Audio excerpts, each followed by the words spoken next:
Assalamualaikum warahmatullahi wabarakatuh. Perkenalkan, nama saya Penny Veronica dari program studi Pendidikan Teknologi Kejuruan, Pendidikan Vokasi dari Pascasarjana Universitas Negeri Makassar angkatan 2020.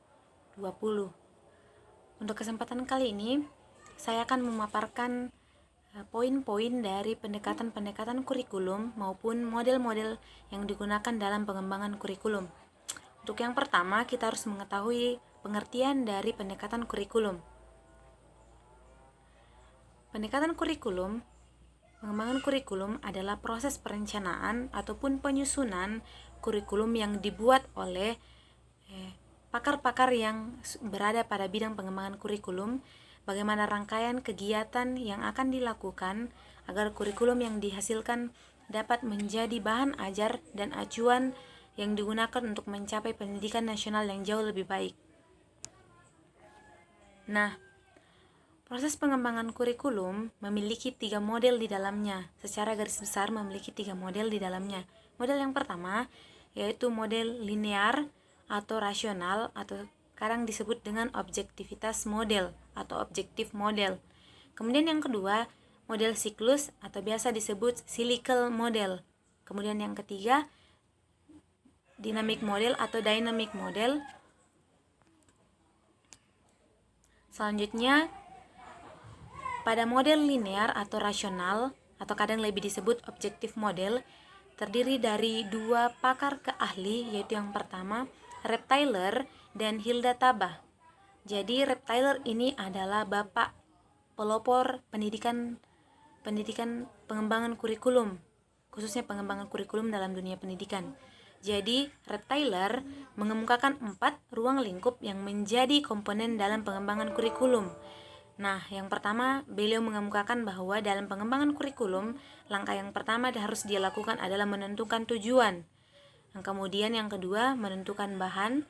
Kemudian yang ketiga, menentukan strategi apa yang harus dilakukan di dalam mengembangkan sebuah kurikulum. Kemudian yang terakhir, evaluasi yang akan dilakukan kemudian setelah step-step dari tujuan, bahan, dan strategi itu dilakukan. Jadi Rep Taylor ini mengemukakan bagaimana jika pengembangan kurikulum ini dilakukan harus memiliki semuanya harus memiliki 4 ruang lingkup. Pada bidang yang sama dari linear dan rasional, ada ahli pakar yang bernama Hilda Tabah yang mengemukakan bahwa dalam pengembangan kurikulum, beliau mengemukakan 7 komponen dalam kurikulum, yaitu yang pertama, bagaimana mendiagnosis kebutuhan, yang kedua, bagaimana menentukan formulasi tujuan, yang ketiga, memilih konten, yang keempat, mengorganisasikan konten, yang kelima, menyeleksi pengalaman belajar, yang keenam, mengorganisasikan pengalaman belajar, kemudian yang terakhir, bagaimana mengevaluasi dari 6 step sebelumnya. Jadi dari pakar Hilda Tabah dalam pengembangan kurikulum di model linear rasional, dia mengemukakan bahwa jika kita akan mengembangkan sebuah kurikulum, kita harus memaknai dari 7 step, 7 komponen dari pengembangan kurikulum itu.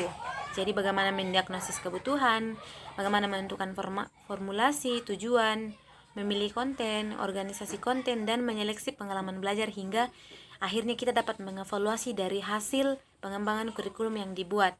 Kemudian yang kedua, siklus atau cyclical model. Jadi dari asal kata model ini cyclical model, jadi model pengembangan kurikulum yang di dalamnya terdapat step by step yang saling berkesinambungan satu sama lain. Jadi dikatakan cyclical model menurut Weller dan Nichols. Menurut Weller, dalam tahapan pengembangan kurikulum terdiri dari 5 ruang lingkup. Yang pertama yaitu tujuan. Bagaimana tujuan itu meliputi tujuan umum, tujuan khusus, dan tujuan antara. Jadi di dalam menentukan tujuan adalah langkah yang pertama. Jadi bagaimana kita ingin menentukan sebuah kurikulum, tentunya kita akan menentukan tujuan kemana kurikulum ini akan dibawa. Kemudian yang kedua yaitu menyeleksi pengalaman. Kemudian yang ketiga, belajar menyeleksi konten. Kemudian yang keempat, mengorganisasikan kegiatan dan bahan belajar. Kemudian yang kelima, evaluasi. Jadi setelah kegiatan evaluasi, kita akan kembali ke step awal sebagaimana model ini dikemukakan. Jadi model ini adalah model siklus atau cyclical model yang akan berputar terus-menerus bagaimana agar dapat mengembangkan pengembangan kurikulum yang padu, kemudian yang dapat dijadikan pedoman dalam mengembangkan kurikulum pendidikan.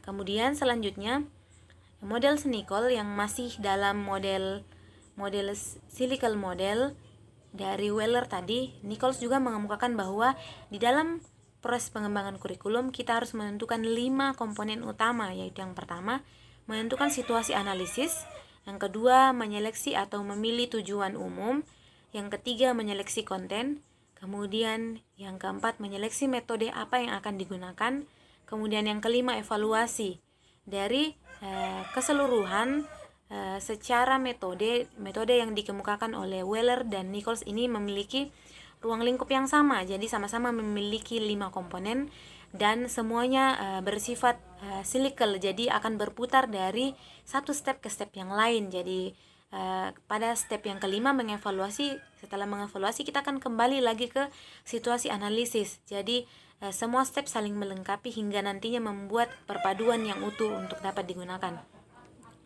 Kemudian model yang ketiga yaitu model dinamis atau dynamic model. Dynamic model ini dikemukakan oleh 2 pakar ahli, yang pertama yaitu menurut Walker dan Skillback.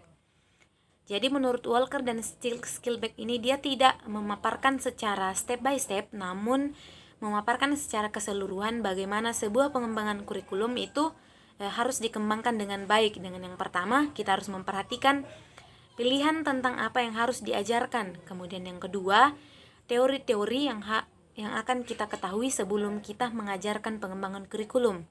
Kemudian setelah teori, kita harus mengetahui point of view dari pandangan-pandangan tentang pengembangan kurikulum. Jadi menurut Walker dan Skillback ini adalah penting untuk mengetahui point of view dari pengembangan kurikulum yang akan kita lakukan. Kemudian setelah menentukan point of view, kita menentukan tujuan. Setelah menentukan tujuan dari pengembangan kurikulum yang akan dibuat, setelah itu kita mengaplikasikan dan kemudian penyusunan kurikulum yang nyata. Jadi dia mengemukakan satu pedoman. Jadi kita menentukan terlebih dahulu apa yang analisis kebutuhan apa yang akan diajarkan. Kemudian yang kedua kita menentukan teori, kemudian melakukan pandangan atau point of view, kemudian tujuan, dan bagaimana akhir dari pengaplikasian dan penyusunan kurikulum sehingga menjadi kurikulum yang nyata. Kemudian untuk pemilihan model seperti saya yang pada bidang keahlian memilih teknik komputer jaringan. Jadi teknik komputer jaringan saya memilih dan lebih cocok kepada model Hilda Taba atau lebih dikenal dengan model converter model. Jadi bidang keahlian teknik komputer dan jaringan saya mencocokkan dengan model Hilda Taba atau model converter yang terdiri dari 7 komponen. Jadi 7 komponen yang saling berketerkaitan satu sama lain. Jadi kompetensi bidang keahlian teknologi dan jaringan saya relevansikan dengan satu sekolah dan satu industri. Satu sekolah yang saya ambil yaitu SMK Negeri 5 Goa. Kemudian industri yang saya ambil yaitu Telkom Balai Kota Makassar. Jadi bagaimana relevansi dari SMK Negeri 5 Goa dan industri Telkom Balai Kota Makassar dengan menggunakan model Hilda Taba yang terdiri dari 7 komponen utama, yaitu yang pertama mendiagnosis kebutuhan, kemudian yang kedua bagaimana menentukan tujuan pembelajaran yang nantinya akan dibawa dari pendidikan sekolah yang akan dicocokkan dengan keselarasan dunia industri setelah peserta didik ini lulus. Kemudian yang ketiga menyeleksi isi, kemudian yang keempat mengorganisasikan isi, kemudian yang kelima meningkatkan pengalaman belajar, kemudian yang keenam mengorganisasikan pengalaman belajar oleh peserta didik, kemudian yang ketujuh cara dan alat untuk mengetahui hasil dari pengembangan model ini. Jadi sedikit penjelasan bahwa adanya relevansi yang terjadi antara Sekolah SMK Negeri 5 Goa dan Industri Telkom Balai Kota Makassar. Setelah melakukan komunikasi dan koordinasi dari beberapa staf di sekolah, staf manajerial di sekolah dan staf teknisi di Industri Telkom Balai Kota Makassar, jadi bagaimana model Hilda ini sangat berpengaruh dalam bagaimana membentuk bagaimana membentuk kompetensi lulusan SMK untuk bisa selaras dengan industri yang dibutuhkan di Telkom Balai Kota Makassar. Jadi model TABA ini sangat cocok digunakan untuk bagaimana memproses kompetensi siswa di SMK untuk dapat setelah lulus dapat siap dan bekerja sehingga memiliki kompetensi dan keahlian di bidang teknologi komputer dan jaringan. Jadi karena di dalam step di sini ada mendiagnosis kebutuhan, jadi kita menentukan kebutuhan-kebutuhan apa saja yang dibutuhkan oleh siswa itu sendiri. Kemudian setelah menentukan diagnosis kebutuhan, kita menentukan tujuan pembelajaran. Jadi bagaimana tujuan pembelajaran yang diberikan kepada siswa. Setelah itu, dari tujuan yang pembelajaran kita menentukan isi yang akan diberikan kepada mahasiswa yang nantinya akan dibangun menjadi pengalaman belajar. Kemudian pengalaman belajar ini akan kembali ditingkatkan menjadi kompetensi keahlian komputer jaringan yang dibawa dari sekolah SMK Negeri 5 Goa, kemudian dapat berbanding lurus dengan apa yang dibutuhkan di industri Telkom Balai Kota Makassar.